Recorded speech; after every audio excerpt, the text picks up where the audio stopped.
Good evening. This is Crime Classics. I am Thomas Hyland. Listen.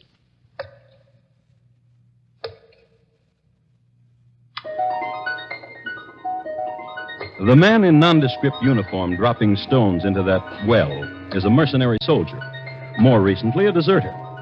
He's testing the depth of the well, the only way he knows, since a length of rope is not immediately available, and more complicated machines are as yet undiscovered. This is the year 1778, and the deserter is named James Buchanan. Next to him is his friend, another deserter whose name is William Brooks. These men are in the employ of Mrs. Bathsheba Spooner of Brookfield, Massachusetts, whose well it is. Mrs. Spooner will pay these men immediately they deposit the body of her murdered husband, right down there. And tonight, my report to you on the crime of Bathsheba Spooner, the first woman to be tried for murder in the United States.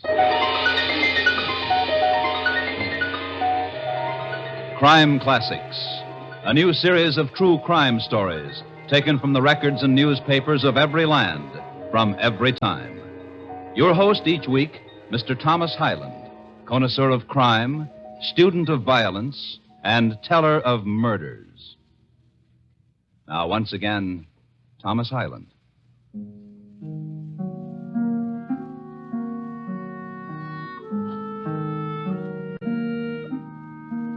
The place is Brookfield, Massachusetts, the year 1778.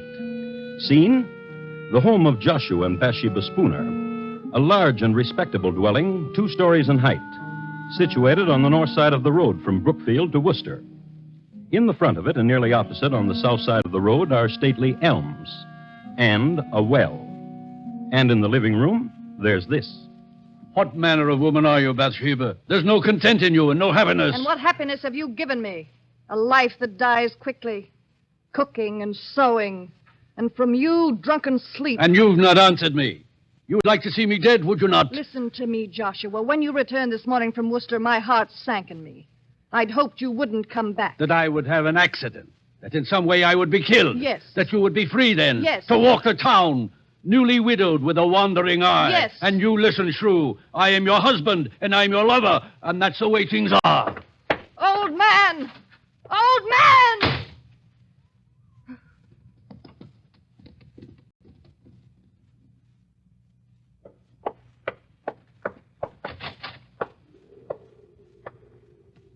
Ezra?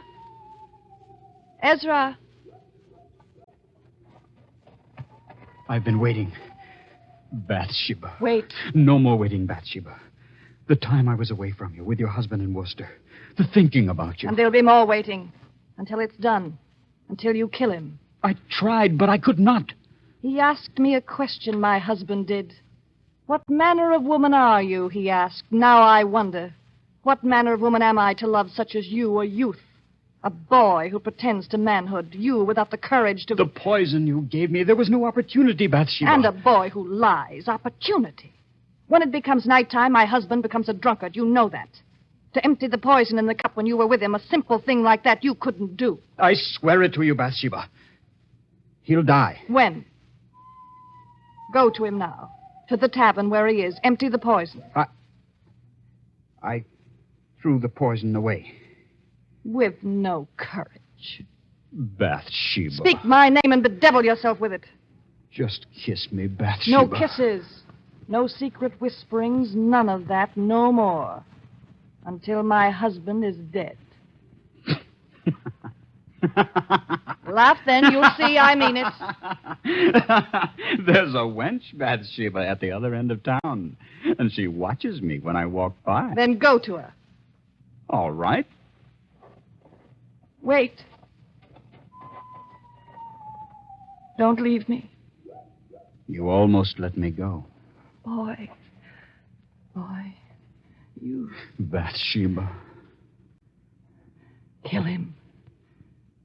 Kill my husband. Later.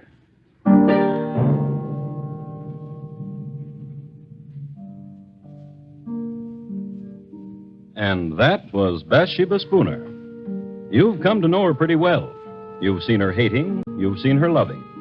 There's more you should know. She was the sixth child of an illustrious man, General Ruggles. The general was a man of great wealth and lived in a style of unusual luxury for that day. He kept 30 horses and had a park of 20 acres for deer and a pack of hounds for the amusement of numerous visitors. He was a man intensely loyal to the British Crown and never hid his loyalties. And so, at the outbreak of the Revolutionary War, he was forced to give up his estate and to leave the country. His married life was also pretty bad, and he and his wife did not set a good example to his children in their conjugal relations. Bathsheba sprang from that kind of a household. Her loyalist background in time of war, and the very fact of the name she had, Bathsheba, were sufficient cause for the town in which she lived to view her with alarm. But keep this in mind. Bathsheba Spooner is going to murder her husband. How? Well, let's see how time and motive and circumstance conspire to get a man violently dead. The man, Joshua Spooner. Let's pick him up and see what he's doing. It's the same evening, and since it's after dark, he's drinking. And in Brookfield, there's only one public house in which to drink, Cooley's Tavern. And that's where he is. Oh, no, Doctor. Then what would you do? To trap General Burgoyne, very simple. Hand me your tankard, Dr. King. Now, and here, this spoon, the line of march of Burgoyne. And your tankard and mine, 2 sections of the troops of General Washington. Now watch.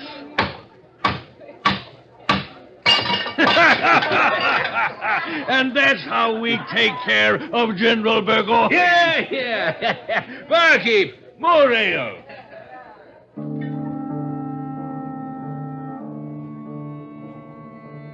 Joshua Spooner talks of strategies and drinks his ale. But mark this. Near the bar, another table. 2 men in nondescript uniforms, deserters from the army of General Burgoyne. Their names, James Buchanan and William Brooks. They've made known the fact that they've deserted the enemy, so their drinks are on the house and the appreciative customers. They're having a fine time. Drink your ale, Will. Make me a toast and I'll drink with you. And a toast you shall get. Burgoyne is a scurvy... Louder, Will, louder, else we'll pay for our own ale. Aye. A toast. Aye, I'll give you a toast to that scurvy, plump-bellied Burgoyne. May he rot in the wilderness. That is, if he don't drown coming across the St. Lawrence. Gentlemen. And a merry evening to you. Joshua Spooner is my name, and it would do me proud if you would permit me Ale is what we're drinking, sir. Ale for the Patriot! And patriots we are, indeed, to goodness. Oh, yes. We joined General Washington, sir, and his colonials. You should know that. And from here, we go to Worcester, where a column of Washington's hearties ale. To you, sir, and thanks to you. My pleasure.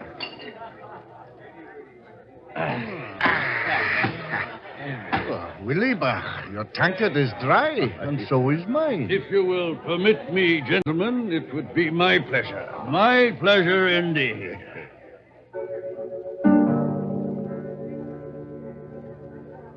It would be Mr. Spooner's pleasure indeed to buy the lads more ale, as was the custom. True, it was 1778, but the etiquette was the same.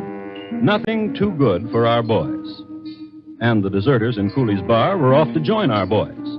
As a matter of fact, it was Mr. Spooner's pleasure to direct James Buchanan and William Brooks to Worcester to become soldiers in Washington's army. It just happened that one of the landmarks that Mr. Spooner gave the lads went something like this. Now, mark you. A file of elms and a well. And across the road from it, my house. When you pass there, you'll be leaving Brookfield. And you will know you're on your way. We'll have another ale before you leave. You're a gentleman if I ever met one. Oh, a true one, James, my lad. A real gent.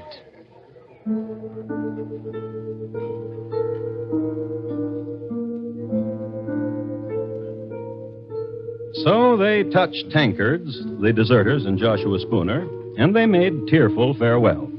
And the deserters left and walked the road toward where the elms were, and a house, and a well. Let's go on ahead of them. Let's get back to the lady. Bathsheba is home. Bathsheba is fixing her hair. And the youth Ezra, he's tying into it night ribbons, a lover's tender gesture. Their talk, however, is shocking. Perhaps you're right. Perhaps the best way is not to poison him. I say shoot him. Perhaps, in such a way as to make it appear as an accident. Will you shoot him, Ezra? Tightly with the ribbon, dear. Ezra? I have not the courage for it. But you know of guns and shooting. You were in the army for a year. I marched. I shot no one. I marched upon an ambush and was wounded. Myself, I never pulled a trigger. If not you to kill him, Ezra, then someone. Yes. Turn from your mirror, Bathsheba, and look at me. Oh, listen. Do you hear? Yes. Drunkards. Someone. Go to the window. Drunkards. 2 of them by the moon. British deserters. I've seen them in town. Call to them. Bathsheba. Call to them. Hello! You there! What do you want? I'll talk to them. A lady wants to talk to you. A lady? At the ladies' service any time. Let them in, Ezra.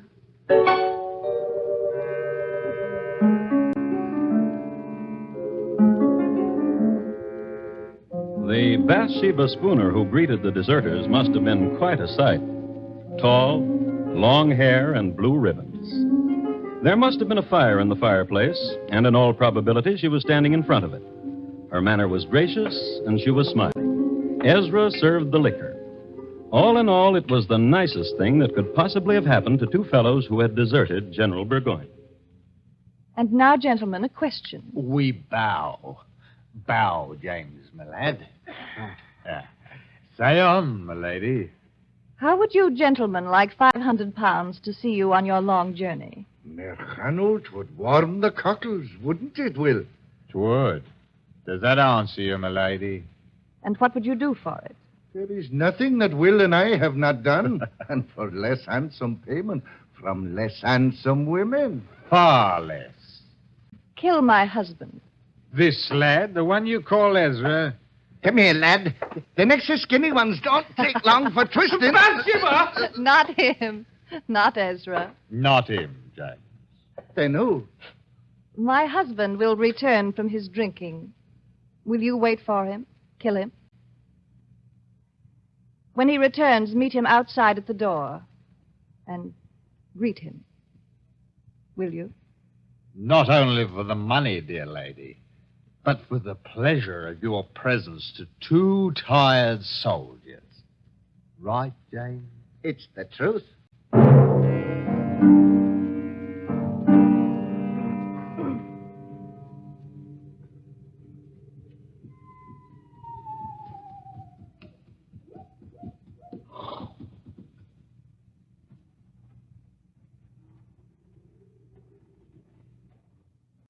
You be the master of this house. Huh? Yeah. And you are the 2... That we be.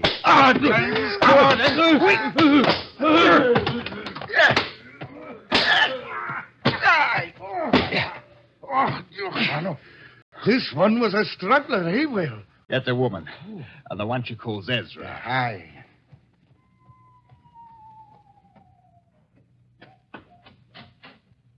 Mrs. Spooner, come see, it is done.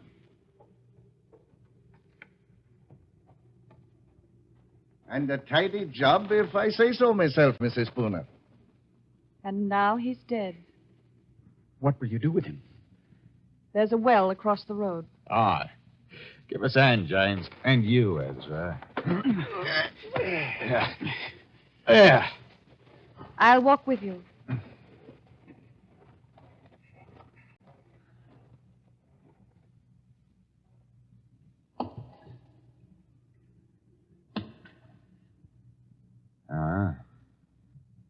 It's a deep well. Poor little man.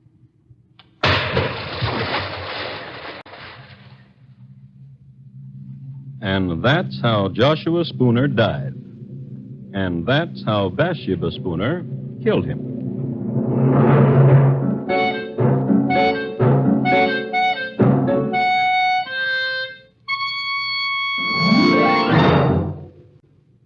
You are listening to Crime Classics and your host, Thomas Hyland. Later this evening, the Lux Summer Theater stars Fred McMurray in a full-hour adaptation of the romantic mystery comedy The Lady and the Tumblers, an odd triangle composed of a beautiful girl, a suitcase full of explosive letters, and a murdered man will make The Lady and the Tumblers' most unusual dramatic fare. Listen to it on most of these same stations later this evening when CBS Radio presents the Lux Summer Theater. And now, once again, Thomas Hyland and the second act of Crime Classics and his report to you on the crime of Bathsheba Spooner.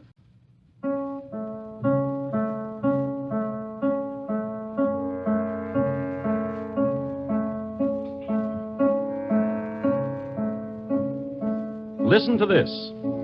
It's awful and dread, this tale that I tell. Joshua Spooner lies dead in a well in Brookfield town in 78 from 6 stout whacks across the pate. Small poem by an anonymous contributor to the Worcester Spy, the local newspaper of the day. A change of scene now. Across the road from a cold well into a warm living room. Tableau, 4 people. Mr. Spooner was such an elegant man. What will become of his clothes in his closet and his horse? You may have them. Come away from the window, Bathsheba. Here, to me, close. The stars are dancing.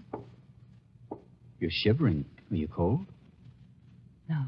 Will is very weary, Widow Spooner. We'll not go on to Worcester tonight. Then wait till morning. You can make a place for yourselves in the barn. But the money we'll have now, and the clothes and yours. Yes, all of it. Ezra, Yes. in the morning you will go to Cooley's Tavern. Inquire of Joshua. Tell them he's not been home. Tell them I'm frantic for his welfare. Yes. Good night, gentlemen. A very good night.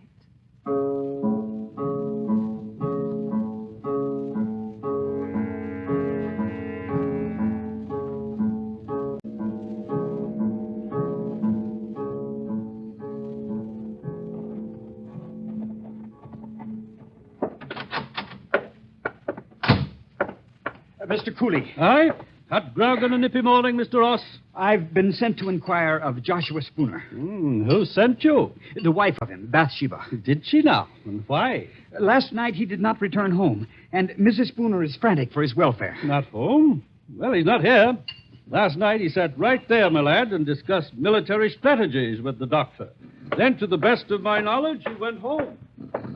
Dr. King. Doctor, wake up. Please, Doctor, wake up. It's important. What is it? What? Where is Joshua Spooner? Where is he? Mr. Cooley says he sat with you last night. As he did, then left me. He's not home. What? Mrs. Spooner sent me to fetch him. She's troubled that he's not returned. But where else could he have gone if not to his wife? We must find him, Doctor. Yes, by all means.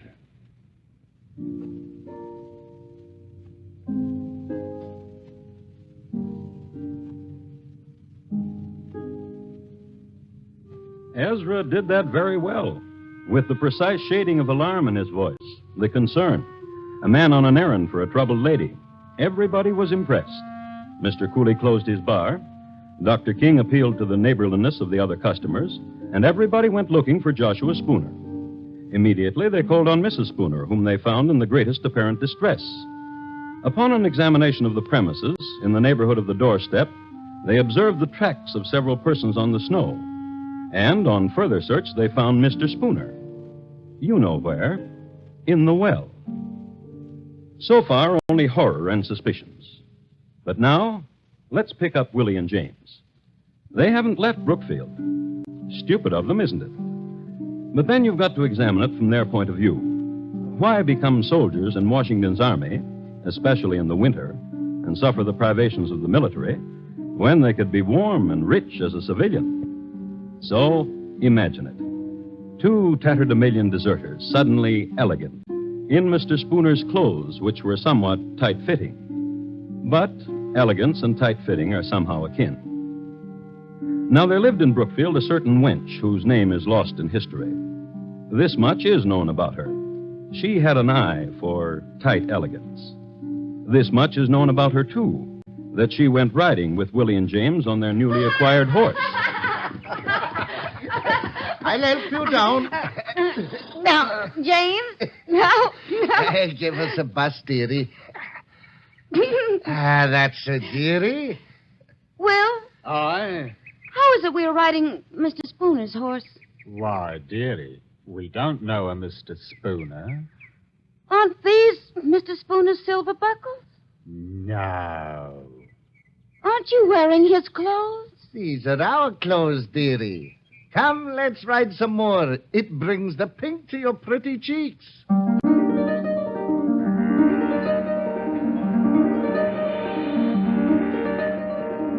But the cat was out of the bag. The girl told her mother, and her mother her father. And it so happened that her father was at that moment on his way to look for the murderers of Joshua Spooner. So the father told some neighbors, and they located James and Willie, brought them all together. The two deserters, Ezra and Bathsheba. And this is what happened.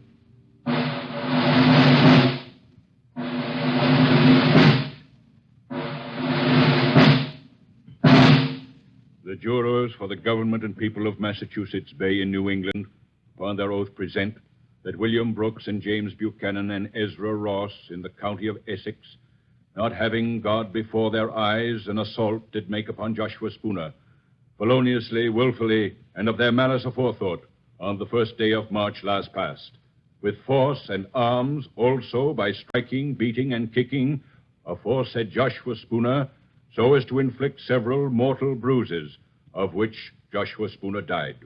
And that Bathsheba Spooner, widow and late wife of Joshua Spooner, being seduced by the instigation of the devil, did incite, move, abet, counsel, and procure the murder of aforesaid Joshua Spooner.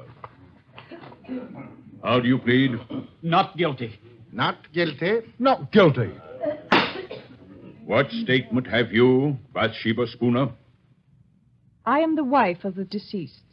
If what you accuse me of be true, what end could the death of my husband serve? Were there any reasons, persuading, hopes, inviting, or advantages arising from the death of my husband? By depriving myself of husband, I would subject myself to the burdens of a widow. If I hated my husband, as such has been said, could I not have separated from him, gone to my father or to my brothers? What foolishness is this to say I've loved Ezra Ross, when one of my station might have any gallant I please? Gentlemen, if I be guilty, I was not of sound mind.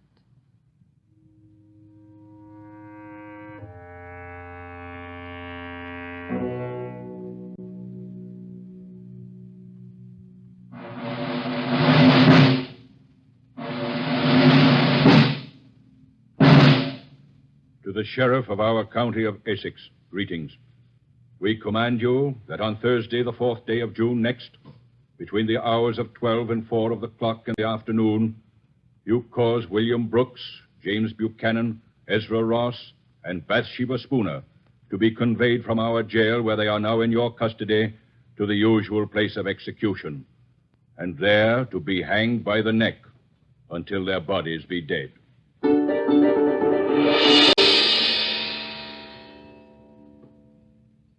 The motive, the crime, and the sentence. Justice was simple. And quickly, too quickly for the 4 prisoners, the 4th day of June. This is a copy of the Worcester Spy dated that day that I have here. I'd like to read from it. It was about 2:30 of the clock in the afternoon when the 4 criminals were brought out of prison and conducted to the place of execution under a guard of 100 men. The 3 men went on foot. Mrs. Spooner was carried in a chaise, being then, as she had been for several days, exceedingly feeble. The procession was regular and solemn. Just before they reached the place of execution, one of the most terrific thunderstorms that had occurred within the memory of the oldest inhabitant darkened the heavens. There followed an awful time. The loud shouts of the officers amidst a crowd of 5,000 people. The horses pressing upon those in front. The shrieks of the women in the tumult and confusion. The malefactors slowly advancing to the fatal tree, preceded by the dismal coffins. The fierce coruscations of the lightning athwart the darkened horizon, quickly followed by loud peals of thunder, conspired together and produced a dreadful scene of horror. It seemed as if the author of nature had added such terrors to the punishment of the criminals as might soften the stoutest heart of the most obdurate and abandoned. At length, the place of execution having been reached, Ross, Buchanan, and Brooks ascended the ladder to the stage. Our Father, which art in heaven, hallowed be thy name. Ross made an audible prayer. The other two were engaged in silent devotions until they faced the noose. Mrs. Spooner, as she approached the tree, was seen to bow gracefully to many of the spectators with whom she had been acquainted. Then she crept up the ladder on her hands and knees. When the eyes of the malefactors were covered and all was ready, Mrs. Spooner took the sheriff by the hand. And for the first time, Bathsheba Spooner accepted the verdict of justice. My dear sir, I am ready. In a little time, I expect to be in bliss. And but a few years must elapse when I hope I shall see you and my other friends again.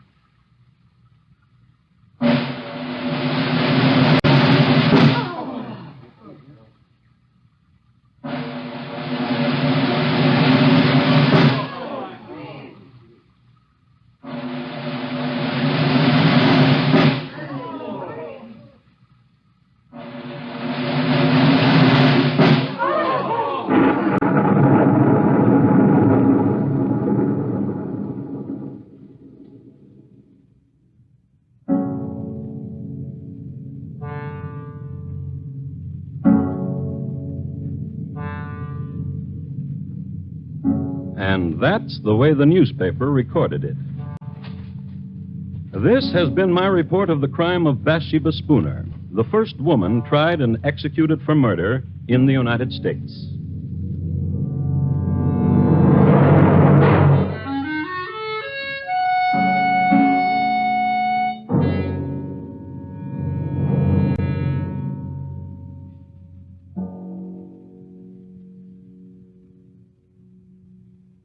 In just a moment, Thomas Hyland will tell you about next week's Crime Classic.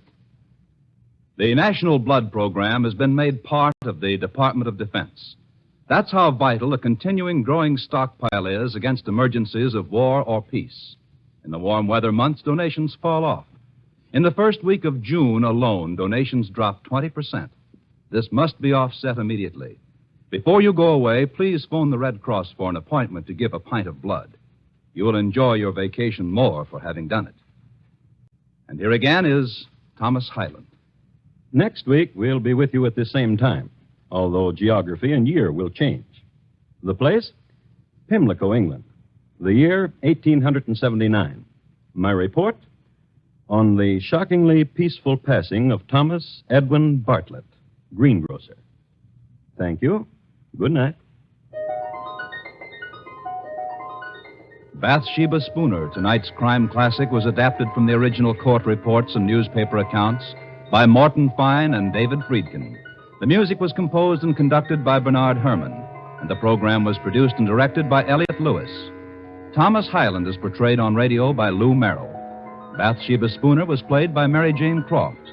The cast included Herb Butterfield, Sam Edwards, William Johnstone, Georgia Ellis, Tudor Owen, and Ben Wright. Bob Lamont speaking. Stay tuned now for Gary Moore with Arthur Godfrey's Talent Scouts, which follows immediately over most of these same stations.